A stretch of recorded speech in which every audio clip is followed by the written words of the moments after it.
ನಮಸ್ಕಾರ ವೀಕ್ಷಕರೇ, ಇಂದು ಗೃಹಲಕ್ಷ್ಮಿ ಯೋಜನೆಯ 11 ಮತ್ತು 12ನೇ ಕಂತಿನ 18 ಜಿಲ್ಲೆಗಳಿಗೆ ಬಿಡುಗಡೆ ಆಗ್ತಾ ಇರುವಂತದ್ದು. ಸೊ ಆ ಒಂದು 18 ಜಿಲ್ಲೆಗಳನ್ನ ನಾನು ಮುಂದೆ ತಿಳಿಸ್ತಾ ಹೋಗ್ತೇನೆ. ಸೊ ಅದ್ರ ಜೊತೆಗೇನೆ ಲಕ್ಷ್ಮಿ ಹೆಬ್ಬಾಳ್ಕರ್ ಮೇಡಮ್ ಮತ್ತೆ ಡಿ.ಕೆ. ಶಿವಕುಮಾರ್ ಅವರೇ ಸ್ಪಷ್ಟನೆಯನ್ನ ಕೊಟ್ಟಿರುವಂತದ್ದು. ಸೊ ಯಾರ್ಯಾರು ಗೃಹಲಕ್ಷ್ಮಿ ಯೋಜನೆಗೆ ವೇಟ್ ಮಾಡ್ತಿದ್ರಾ, ಸೊ ನಿಮ್ಗೆ ಸ್ಪಷ್ಟವಾಗಿ ಹೇಳ್ತಾ ಇದೀನಿ ಕೇಳಿ. ಇಲ್ಲಿ ಗೃಹಲಕ್ಷ್ಮಿ ಯೋಜನೆ ಅಂತೂ ಬಂದ್ ಆಗಲ್ಲ ಅಂತ ಸ್ವತಃ ಅವರೇ ಸಚಿವರೇ ಹೇಳಿರುವಂತದ್ದು. ಸೊ ಮತ್ತೆ ಡಿ.ಸಿ.ಎಂ ಅವರೇ ಹೇಳಿರುವಂತದ್ದು. ಸೊ ಇದ್ರ ಬಗ್ಗೆ ಏನು ತಲೆ ಕೆಡಿಸ್ಕೊಳ್ಳುವಂತಹ ಅಗತ್ಯವಿಲ್ಲ. ಸೊ ಗೃಹಲಕ್ಷ್ಮಿ ಯೋಜನೆ ಮುಂದುವರೆಯುತ್ತೆ ಅಂತಾನೆ ಹೇಳಿದ್ದಾರೆ. ಸೊ ಆದಷ್ಟು ಲೇಟ್ ಆಗ್ಬೋದು, ಅಂದ್ರೆ ಜುಲೈ ಎಂಡ್ ವರೆಗೂ ಕೂಡ ನಿಮ್ ಖಾತೆಗೆ ಬರಬಹುದು, ಆದ್ರೆ 100% ಬರುತ್ತೆ.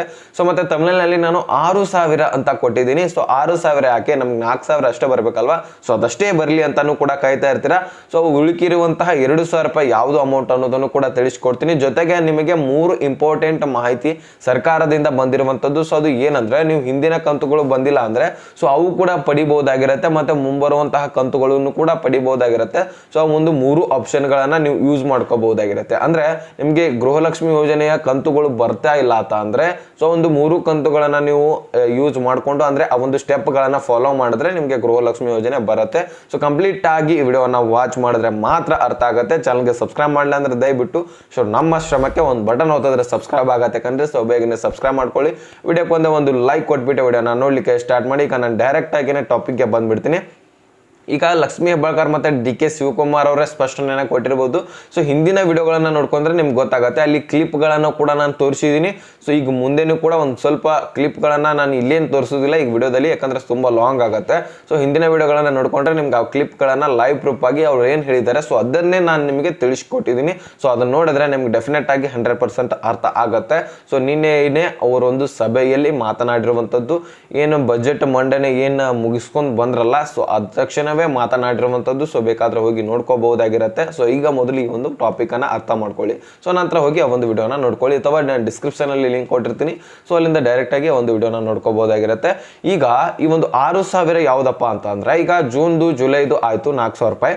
ಈಗ 10ನೇ ಕಂತಿನ ಹಣ ಕೂಡ ಸಾಕಷ್ಟು ಮಹಿಳೆಯರಿಗೆ ಹೋಗಿಲ್ಲ, ಮೇ ತಿಂಗಳದು. ಸೊ ಅಲ್ಲಿ ಏನಾಗಿದೆ ಅಂದ್ರೆ, ಈಗ ಎರಡು ಕಂತುಗಳು ಒಮ್ಮೆಲೆ ಬಂದ್ವು, ಆದ್ರೆ ಮೇ ತಿಂಗಳದ ಅಮೌಂಟೇ ಹಾಕಿರ್ಲಿಲ್ಲ ಅವರು.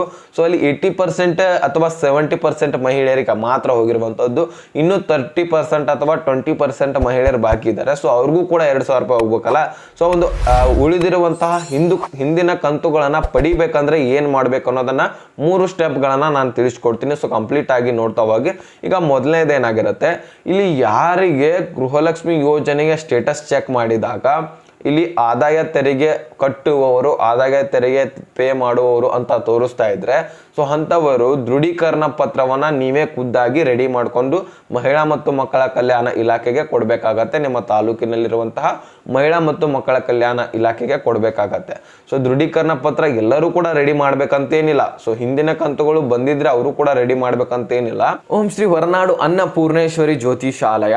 ಸೊ ನಾವು ಮನುಷ್ಯರಾಗಿ ಹುಟ್ಟಿದ ಬಳಿಕ ಒಂದಾದ್ರೂ ಸಮಸ್ಯೆ ಇದ್ದೇ ಇರತ್ತೆ. ಉದಾಹರಣೆಗೆ ಪ್ರೀತಿಯಲ್ಲಿ ಕಿರಿಕಿರಿ, ಮದುವೆಯ ಸಮಸ್ಯೆಗಳಿರ್ತವೆ, ಗಂಡ ಹೆಂಡತಿಯ ಜಗಳಗಳಿರ್ತವೆ, ಅತ್ತೆ ಸೊಸೆಯ ಜಗಳಗಳಿರ್ತವೆ, ಮಹಿಳೆಯರ ಗುಪ್ತ ಸಮಸ್ಯೆಗಳಿರ್ತವೆ, ಸಂತಾನದ ಸಮಸ್ಯೆ ಇರುತ್ತೆ, ಮತ್ತೆ ಶತ್ರುವಿನ ನಾಶ, ಸಾಕಷ್ಟು ಹಲವಾರು ಇನ್ನೂ ಹೆಚ್ಚಿನ ಸಮಸ್ಯೆಗಳಿರ್ತವೆ.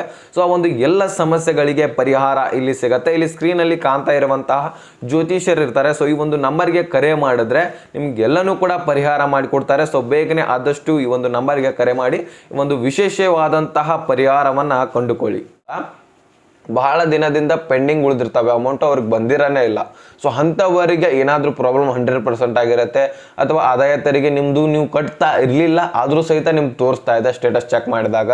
ಮತ್ತು ಅಲ್ಲಿ ಈಗಾಗಲೇ ಒಂದು ರೇಷನ್ಸ್ ಕಾರ್ಡ್ಗಳನ್ನು ರದ್ದು ಮಾಡ್ತಾ ಇರುವಂಥದ್ದು ಈಗ ನಡೀತಾ ಇದೆ ಪ್ರಾಜೆಕ್ಟು. ಈಗ ಆಹಾರ ಇಲಾಖೆ ರದ್ದು ಮಾಡ್ತಾ ಇರುವಂಥದ್ದು. ಸೊ ಅದೆಲ್ಲನೂ ಕೂಡ ನಿಮಗೆ ಕ್ಲಿಯರ್ ಆಗಬೇಕಂದ್ರೆ ಈ ಒಂದು ದೃಢೀಕರಣ ಪತ್ರವನ್ನು ನೀವೇನು ಮಾಡಬೇಕು, ಒಂದು ಮಹಿಳಾ ಮತ್ತು ಮಕ್ಕಳ ಕಲ್ಯಾಣ ಇಲಾಖೆಗೆ ಕೊಡಬೇಕಾಗತ್ತೆ. ಸೊ ಈ ಒಂದು ಕಾರಣಕ್ಕಾಗಿ ಏನು ಆದಾಯ ತೆರಿಗೆ ನೀವು ಕಟ್ತಾ ಇದ್ದೀರಾ ಅಂತ ಒಂದು ನಿಮ್ಮ ಗೃಹಲಕ್ಷ್ಮಿ ಸ್ಟೇಟಸ್ನಲ್ಲಿ ಬರ್ತಾ ಇರುವಂಥದ್ದು. ನೀವು ಕಟ್ತಾ ಇಲ್ಲ ಆದರೂ ಸಹಿತ ಬರ್ತಾ ಇದೆ.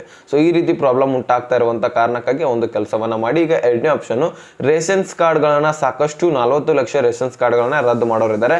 ಸೊ ಎಲ್ಲ ರೇಷನ್ಸ್ ಕಾರ್ಡ್ಗಳಲ್ಲಿ ನಿಮ್ಮ ರೇಷನ್ಸ್ ಕಾರ್ಡ್ಗಳು ಕೂಡ ಆಗಿರಬಹುದಾಗಿರುತ್ತೆ. ಸೊ ಹೀಗಾಗಿ ನಿಮ್ಮ ರೇಷನ್ ಕಾರ್ಡನ್ನು ಚೆಕ್ ಮಾಡ್ಕೋಬೇಕಾಗತ್ತೆ. ನೀವು ಎಲ್ಲಿ ರದ್ದು ಆಗಿದೆವೋ ಇಲ್ವೋ, ನಿಮ್ಮ ತಾಲೂಕಿನಲ್ಲಿರುವಂತಹ ಎಲ್ಲ ರೇಷನ್ಸ್ ಕಾರ್ಡ್ಗಳು ಯಾರ್ಯಾರು ರದ್ದು ಮಾಡಿದೆ ಯಾರ್ಯಾರು ಇಲ್ಲ ಅನ್ನೋದನ್ನ ನೀವು ಲೈವ್ ಪ್ರೂಫ್ ಆಗಿ ನಿಮ್ಮ ಮೊಬೈಲ್ನಲ್ಲಿ ಚೆಕ್ ನೋಡ್ಕೋಬಹುದಾಗಿರುತ್ತೆ.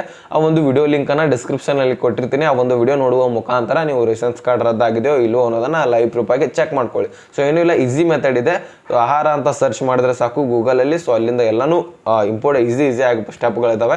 ಸೊ ಬೇಕಾದ್ರೆ ಡಿಸ್ಕ್ರಿಪ್ಷನ್ ಅಲ್ಲಿ ಲಿಂಕ್ ಇರುತ್ತೆ. ಸೊ ಬೇಗನೆ ಹೋಗಿ ನೋಡ್ಕೋಬಹುದು. ಈಗ ಮೊದಲು ಈ ಒಂದು ವಿಡಿಯೋನ ಕಂಪ್ಲೀಟ್ ಮಾಡ್ಕೊಳ್ಳಿ. ಸೊ ಇದಾದ ತಕ್ಷಣ ಇನ್ನೊಂದು ಇಂಪಾರ್ಟೆಂಟ್ ಮಾಹಿತಿ ಏನಪ್ಪಾ ಅಂದ್ರೆ, ನಿಮಗೆ ಹಿಂದಿನ ಕಂತುಗಳು ಪೆಂಡಿಂಗ್ ಉಳಿದಿರಲಿ, ಸೊ ಯಾವುದೇ ಕಂತು ಇರಲಿ ಅದು, ಸೊ ನಿಮ್ಮ ಡಾಕ್ಯುಮೆಂಟ್ಸ್ಗಳು ಕ್ಲಿಯರ್ ಇದ್ರೆ ಸಾಕು. ನೀವೇನ್ ಮಾಡಬೇಕು, ಆ ಒಂದು ಗೃಹಲಕ್ಷ್ಮಿ ಯೋಜನೆಗೆ ಅರ್ಜಿ ಸಲ್ಲಿಸುವಾಗ ಏನೇನು ಡಾಕ್ಯುಮೆಂಟ್ಸ್ಗಳನ್ನ ತಗೊಂಡಿರ್ತಾರ ಆ ಒಂದು ಡಾಕ್ಯುಮೆಂಟ್ಸ್ಗಳನ್ನ ನಿಮ್ಮ ಮಹಿಳಾ ಮತ್ತು ಮಕ್ಕಳ ಕಲ್ಯಾಣ ಇಲಾಖೆಗೆ ಹೋಗಬೇಕಾಗತ್ತೆ. ನಿಮ್ಮ ತಾಲೂಕಿನಲ್ಲಿ ಇರ್ತಾರ ಅಲ್ಲಿ. ಸೊ ಅಲ್ಲಿ ಹೋಗಿ ಆ ಒಂದು ಡಾಕ್ಯುಮೆಂಟ್ಸ್ಗಳನ್ನ ಸಬ್ಮಿಟ್ ಮಾಡಿ ಅವ್ರಿಗೆ ಹೇಳಬೇಕು, ಈ ರೀತಿಯಾಗಿ ಡಾಕ್ಯುಮೆಂಟ್ಸ್ಗಳು ನಮ್ದು ಕ್ಲಿಯರ್ ಇದಾವೆ, ಆದರೂ ಸಹಿತ ನಮಗೆ ಹಿಂದಿನ ಕಂತುಗಳು ಪೆಂಡಿಂಗ್ ಉಳಿದಿದ್ದಾವೆ, ಈ ಕಂತುಗಳು ಈಗ ಹಾಕ್ತಾ ಇದ್ದಾರೆ, ಆದರೂ ನಮಗೆ ಬರ್ತಾ ಇಲ್ಲ ಇನ್ನೂ ಕೂಡ ಅಂತ ಒಂದು ಕ್ಲಾರಿಫಿಕೇಶನ್ ಅವ್ರು ಕೊಟ್ಟಿದ್ರೆ, ಸೊ ಅವರು ಡಾಕ್ಯುಮೆಂಟ್ಸ್ಗಳನ್ನ ರಿವೆರಿಫಿಕೇಶನ್ ಮಾಡ್ತಾರೆ. ಸೊ ಅಲ್ಲಿನೇ ವೆರಿಫಿಕೇಶನ್ ಮಾಡಿಸ್ಕೊಂಡು ಸೊ ನಿಮಗೆ ಹಣ ಏನು ಬರಬೇಕಾಗಿತ್ತಲ್ಲ, ಸೊ ಒಂದು 2-3 ದಿನಗಳಲ್ಲಿ ಅಮೌಂಟನ್ನು ಹಾಕ್ಕೊಡ್ತಾರೆ. ಸೊ ಇದಿಷ್ಟು 3 ಸ್ಟೆಪ್ಗಳಿದಾವೆ.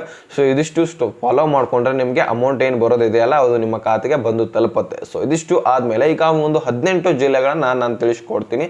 ಸೊ ಯಾವ್ಯಾವ ಜಿಲ್ಲೆಗಳಿದಾವೆ ಅನ್ನೋದನ್ನ ಮುಖ್ಯವಾಗಿ ತಿಳ್ಕೊಳ್ಳಿ. ಯಾಕಂದ್ರೆ ನಿಮ್ಮ ಜಿಲ್ಲೆನೂ ಕೂಡ ಆಗಿರ್ಬೋದು, ನಿಮ್ಮ ಖಾತೆಗೂ ಕೂಡ ಜಮಾ ಆಗ್ಬೋದಾಗಿರುತ್ತೆ. ಸೊ ಹೀಗಾಗಿ ತುಂಬ ಇಂಪಾರ್ಟೆಂಟ್ ಆಗಿರುತ್ತೆ, ನೋಡ್ಕೊಳ್ಳಿ. ಸೊ ಯಾವ್ಯಾವ ಜಿಲ್ಲೆಗಳಿದಾವೆ ಅಂದ್ರೆ, ಹಾಸನ, ಗದಗ, ಬಳ್ಳಾರಿ, ಕಲಬುರಗಿ, ವಿಜಯನಗರ, ಧಾರವಾಡ, ಯಾದಗಿರಿ, ಉತ್ತರ ಕನ್ನಡ, ದಕ್ಷಿಣ ಕನ್ನಡ, ದಾವಣಗೆರೆ, ಉಡುಪಿ, ತುಮಕೂರು, ಚಿತ್ರದುರ್ಗ, ಚಿಕ್ಕಮಗಳೂರು, ಶಿವಮೊಗ್ಗ, ರಾಯಚೂರು, ಚಿಕ್ಕಬಳ್ಳಾಪುರ, ಚಾಮರಾಜನಗರ. ಸೊ ಇಷ್ಟು ಜಿಲ್ಲೆಗಳಿಗೆ ಅಮೌಂಟ್ ಜಮಾ ಆಗ್ತಾ ಇರುವಂಥದ್ದು. ಸೊ ಈ ಒಂದು ಜಿಲ್ಲೆಯಲ್ಲಿ ಎಲ್ಲರ ಖಾತೆಗೆ ಜಮಾ ಆಗ್ತಾ ಇಲ್ಲ. ಸೊ ನಾನು ಹೇಳೋದನ್ನ ಸ್ಪಷ್ಟವಾಗಿ ತಿಳ್ಕೊಳ್ಳಿ. ಸೊ ಈ ಒಂದು ಜಿಲ್ಲೆಯಲ್ಲಿ ಎಲ್ಲರ ಖಾತೆಗೆ ಜಮಾ ಆಗಲ್ಲ. ಈ ಒಂದು ಜಿಲ್ಲೆಯಲ್ಲಿ 2 ಲಕ್ಷ ಅಥವಾ 3 ಲಕ್ಷ ಫಲಾನುಭವಿಗಳಿಗೆ ಮಾತ್ರ ಜಮಾ ಆಗುತ್ತೆ. ಇದಿಷ್ಟು ಜಿಲ್ಲೆಗಳಲ್ಲಿನೇ 2ರಿಂದ 3 ಲಕ್ಷ ಫಲಾನುಭವಿಗಳಿಗೆ ಮಾತ್ರ ಇಂದು ಜಮಾ ಆಗುತ್ತೆ. ಮತ್ತೆ ನಾಳೆ 2ರಿಂದ 3 ಲಕ್ಷ ಫಲಾನುಭವಿಗಳಿಗೆ ಜಮಾ ಆಗ್ತಾ ಹೋಗುತ್ತೆ. ಸೊ ಈ ರೀತಿಯಾಗಿ ಸ್ಟೆಪ್ ಬೈ ಸ್ಟೆಪ್ ಅಮೌಂಟ್ ಹಾಕ್ತಾ ಇರುವಂಥದ್ದು. ಸೊ ಎಲ್ಲರಿಗೆ ಮೊದಲಿನ ಹಾಗೆ 10 ಲಕ್ಷ, 20 ಲಕ್ಷ, 30 ಲಕ್ಷ ಒಂದೇ ದಿನದಲ್ಲಿ ಫಲಾನುಭವಿಗಳಿಗೆ ಅಮೌಂಟ್ ಜಮಾ ಮಾಡ್ತಾ ಇಲ್ಲ. ಇಲ್ಲಿ ಏನು ಮಾಡ್ತಾ ಇದೆ ಅಂದ್ರೆ, ಎಲ್ಲರದು ವೆರಿಫಿಕೇಶನ್ ಮಾಡ್ತಾ ಯಾರ್ಯಾರ್ದು ಕರೆಕ್ಟ್ ಆಗಿದೆ ಡಾಕ್ಯುಮೆಂಟ್ಸ್ಗಳು ಅವರಿಗೆ ಜಮಾ ಮಾಡ್ತಾ ಇರುವಂಥದ್ದು. ಯಾರ್ಯಾರ್ದು ಫೇಕ್ ಡಾಕ್ಯುಮೆಂಟ್ಸ್ಗಳು 100% ಒರಿಜಿನಲ್ ಡಾಕ್ಯುಮೆಂಟ್ಸ್ ಇಲ್ಲ, ಈ ಒಂದು ಗೃಹಲಕ್ಷ್ಮಿ ಯೋಜನೆಗೆ ಎಲಿಜಿಬಲ್ ಇಲ್ಲ ಅಂಥವರಿಗೆಲ್ಲರದು ಕೂಡ ರದ್ದು ಮಾಡದೆ ಒಗಿತಾ ಇದ್ದಾರೆ. ಗೃಹಲಕ್ಷ್ಮಿ ಯೋಜನೆಯಿಂದ ತೆಗೆದಾಕ್ತಾ ಇರುವಂಥದ್ದು. ಈಗಾಗಲೇ ನೀವು ನೋಡ್ಬೋದು 2ರಿಂದ 3 ಲಕ್ಷ ಫಲಾನುಭವಿಗಳನ್ನ ಗೃಹಲಕ್ಷ್ಮಿ ಯೋಜನೆಯಿಂದ ತೆಗೆದಾಕಿರುವಂಥದ್ದು. ಸೊ ನಿಮಗೆ ಸ್ಪಷ್ಟವಾಗಿ ಒಂದು ವಿಡಿಯೋದಲ್ಲಿ ತಿಳಿಸ್ಕೊಟ್ಟಿದ್ದೀನಿ. ಸೊ ಇದಿಷ್ಟು ಜಿಲ್ಲೆಗಳನ್ನ ನಿಮ್ಗೆ ಅರ್ಥ ಆಗಿದೆ, ಎಲ್ಲನೂ ಕೂಡ ಅರ್ಥ ಆಗಿದೆ ಅಂತ ಅನ್ಕೋತೀನಿ. ವಿಡಿಯೋ ಅರ್ಥ ಆಗಿದ್ರೆ ಲೈಕ್ ಮಾಡಿ, ನಿಮ್ಮ ಸ್ನೇಹಿತರಿಗೆ ಶೇರ್ ಮಾಡಿ, ಹಾಗೆ ಸಬ್ಸ್ಕ್ರೈಬ್ ಮಾಡಿ ಅಂತ ಹೇಳ್ತಾ ಮತ್ತೆ ಮುಂದಿನ ಮಾಹಿತಿಯನ್ನು ಸಿಗೋಣ. ಸೊ ಅಲ್ಲಿ ತನಕ ಬಾಯ್, ಬೇಟೆ ಫ್ರೆಂಡ್ಸ್.